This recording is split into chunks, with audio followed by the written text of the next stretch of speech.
Well, good afternoon, everyone, and to the Board of Governors. Thank you for inviting us. What I heard this morning with the presenters were really impressive. Just to let the people know here that the Oneida Farm is one of the biggest farms in northeast Wisconsin. Total acres approximately 9,000 acres. Is about 9,000 acres. We're tilling approximately 4,700 and some acres. 15 years ago, we started with 300 acres and 30 head of cattle. It was our General Tribal Council that said to our council that we should go ahead and purchase our land back. So that's what we're doing. They gave the Land Commission 9 million acres every year to repurchase our land base back. The Oneida Nation farms, the Native American agriculture in America Midwest Heartland. Difficulties and obstacles. The many difficulties and obstacles the Native Americans have faced during the past 3 centuries must be addressed. We were America's first farmers, and we were good stewards of the land, and many Native Americans lost their homelands and were displaced to unfamiliar areas with little or no resources to make their living at all. While most farmers and ranchers in America flourished, Indians lacked the modern agricultural know-how and until recently could not get capital, technical support in making agricultural work on the reservations. But we have begun to grow through learning and practical application. And this is done through the Kellogg Foundation, First Nation Institute, Intertribal Bison Cooperative, IAC, USDA Technical Assistance, Progressive Leadership by our Oneida Tribal Chairman, Gerald Danforth. 200 years ago is replete. History has replete with the early agricultural success of the Oneida tribe. In the 1500s, the Oneida community in New York were visited by traders and reported millions of bushels of corn in storage, 500 acres of land in production. In the early 1900s, with a diminished land base, the Haudenosaunee Oneida agriculturists continued to operate self-sufficient homesteads throughout the territory.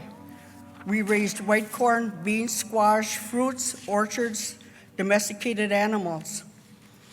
Our cellars were lined with homegrown and home-canned foods, and their corn cribs are full of white corn, and they sold food as an economics and crafts for a living, although some had already joined the labor force.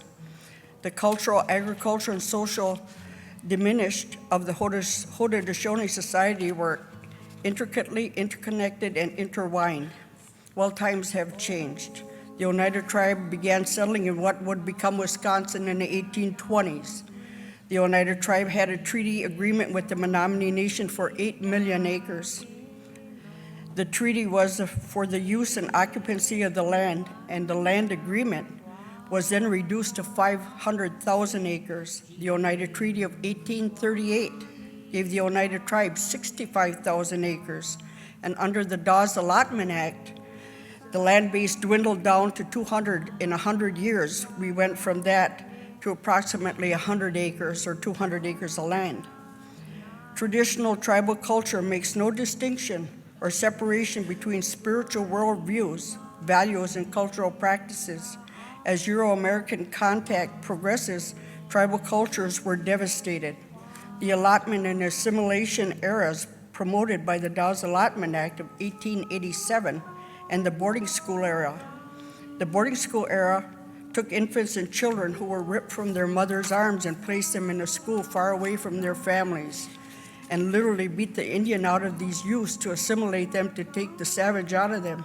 However, they did not understand the deep-seated nature of our cultures, our values, and many of our Native people at that time literally took their culture and tradition and values and to the underground to preserve them and preserve their cultural identity. They would not be broken people.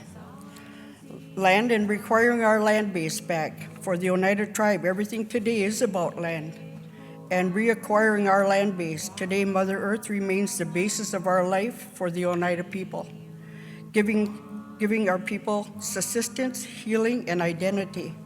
It connects the past and the present and drives decisions about the future.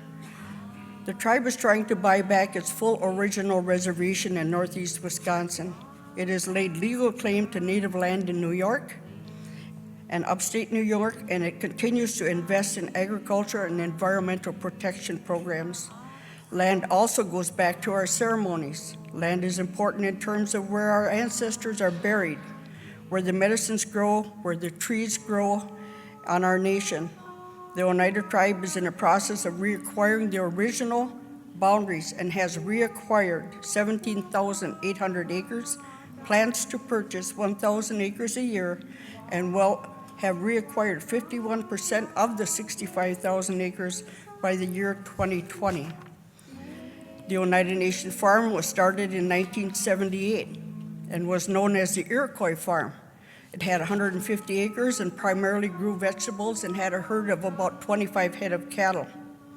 The Oneida tribe in their 1979 comprehensive plan proposed using acquired agricultural land to diversify the economy, provide food for the people, and to provide employment for our people.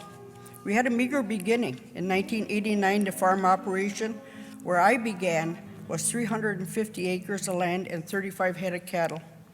In 1990, the business committee issued a list of objectives. One of these was for the tribe to produce its own vegetables and meat by the year of 2000. 1992, the farmland base tripled in size. In 1993, investments in equipment and upgrades to the livestock feedlots were accomplished. These improvements resulted in a workable and efficient farm operation today. At this time, a vertically integrated Oneida agricultural operation became the focus and study to determine the potential for developing a new cannery facility and would process our own meat and our own crops grown on the Oneida fields, and could market, distribute, sell our products to our own citizens and other consumers. In 1994, the farm's land base consisted of 1,981 acres, of which 1,429 were suitable for crops. So we fast forward to the year 2004, and we find that the Oneida Farm and the Oneida Agricultural Center grew significantly and responsibly while managing the current, it says 9,000 acres, and diversifying a sustainable farming operation with 9 employees. Consider the following. The farm currently produces 4,750 acres of cash crops, field of corn, soybeans, wheat, oats, and alfalfa. They are either consumed by the farm livestock or we sell it to our neighbors or to outside to buyers. We generated nearly $2 million in revenues in 1995 by placing 2,000 acres, some marginally acres, into a federally conservation programs. And then we manage 450 to 550 a year, nearly natural Black Angus beef. In our feeding operation, we established a 100-head cow-calf rotational grazing project through the federal and with the assistance of the EQUIP program. So we do rotational grazing, and now we have 100 head of calves as well by their side. We established 115 head of bison with the help of ITBC, including fencing, water wells, and corrals. We produce traditional white corn, sweet corn for our tribal members. We have a 30-acre apple orchard and we provide healthy harvest in 2004 with sales to our regional orchards that had a poor production year. The orchard store sells squash, pumpkin, pick your own apples, fresh apples, apple pie filling, apple cider, apple butter, applesauce, and we sell beef and buffalo and other Native American products. And we began studying the creation and expansion of a unique Oneida orchard agricultural market with greater country appeal than the large box stores. Established new marketing with billboards, state of Wisconsin, something from Wisconsin, and working with the radio stations and newspaper. It is important that I work with the Oneida Nation school system to begin teaching agricultural business and agricultural bison programs within the schools. We entered the world of high tech. We do our farming with global positioning, high tech equipment for our plants, our crops, our fertilizer base, and our production. The Oneida Farm works closely with outside funding sources. We worked with, again, the Intertribal Bison Cooperative, Kellogg Foundation, First Nations, Native American Social and Economic Development Strategies, and all USDA programs. Thank you.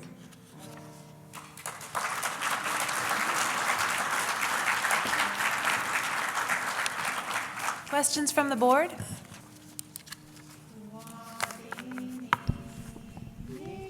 You've got a remarkable amount of diversity just within all of your programs that you operate here, and I think you're to be commended for really some very historical and cultural work that you're doing within your nation. Agriculture and nutrition are, I think, two critical issues to many of our tribal nations across the land. And I guess one of the key questions I always ask is, how do you look at transferability, and how does this kind of model that you've used work? How could it work for other tribal nations, and what are some of your key ingredients if you were to give that advice to another tribal nation about how to apply both agricultural and nutritional issues? Because as you know, diabetes and all of those kinds of issues are real problems for most of our population out there throughout Indian country. Well, working a farm or agriculture, any business within the tribal government can be test your strength that you do in your job. What it needs is you need the backing of your tribal, the business committee that we have back home. We need all the players to be involved to support the project, to say that health is important, food security is important, and it has to come from the top down. They support you, that makes my job easier. And then to address the health issues, I am now contacting our diabetes program and working in the schools. We just got our foot in the door, so to speak, and I think it's critical that we work with our youth and get them to understand, not only youth as far as health, but youth to get them involved, in coming out and working in the area of agriculture. I worked with youth for 12 years prior to taking this job.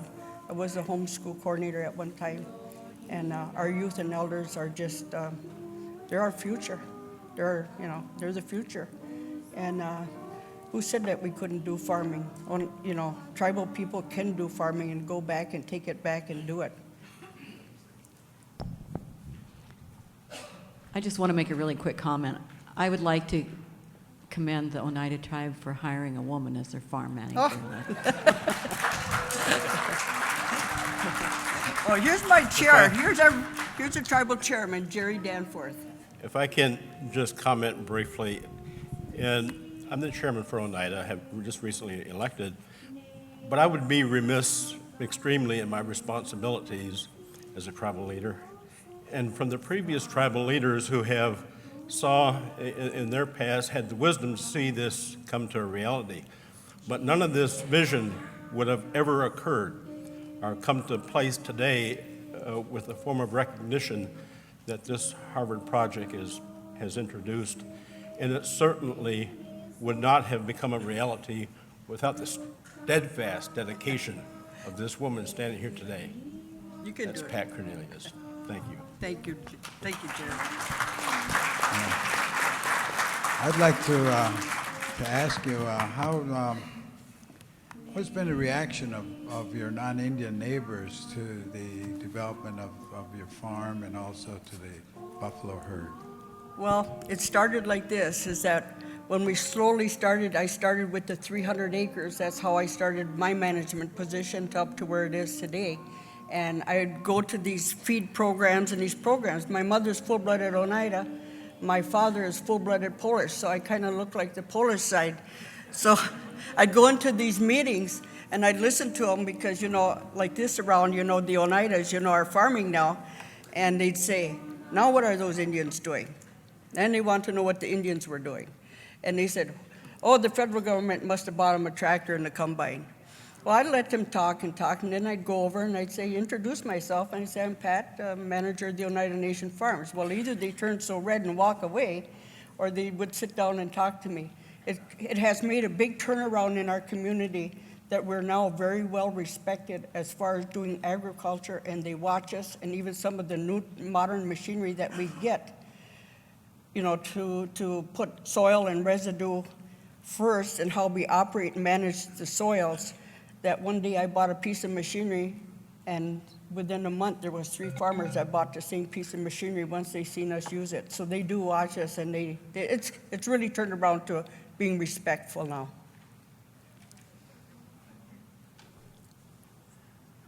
Are they buying your produce? Are they- Yes, they did. I just sold right there the corn off that field, and we were 230 bushel to the acre on that field, and we sold it to one of the big dairies nearby. He first check came in was 78,000, and the next check was 197,000. So.